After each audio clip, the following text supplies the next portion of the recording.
আসছে খ্রিস্টীয় বর্ষবরণের রাতে বাসাবাড়ির ছাদে আতশবাজি ও ফটকা ফোটানো এবং ফানুস উড়ানো বন্ধে হাইকোর্টে রিট করা হয়েছে। আজ সোমবার সুপ্রিম কোর্টের আইনজীবী আশরাফুজ্জামান হাইকোর্টের সংশ্লিষ্ট শাখায় রিট করেন, যার কারণে গুঞ্জন হচ্ছে 31st নাইটে জারি হতে যাচ্ছে 144 ধারা।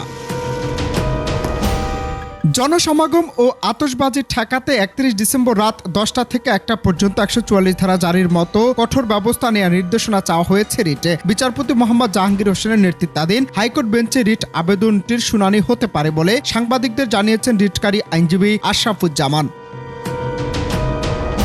সেই রিটের আর্জি তুলে ধরে তিনি বলেন, 31st নাইটে 11টা থেকে 1টা পর্যন্ত তীব্র সাউন্ড দিয়ে কোনো অনুষ্ঠান না করা এবং বাসাবাড়ির ছাদে আতশবাজি, ফটকা ফোটানো এবং ফানুস উড়ানো বন্ধে নির্দেশনা চাওয়া হয়েছে।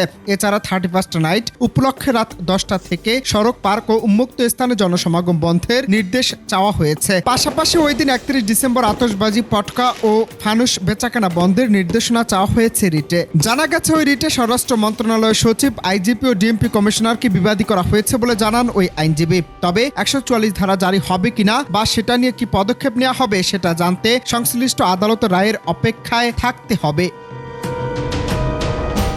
অনন্ত হাসান মাসুদ, বাংলা টিভি, ঢাকা।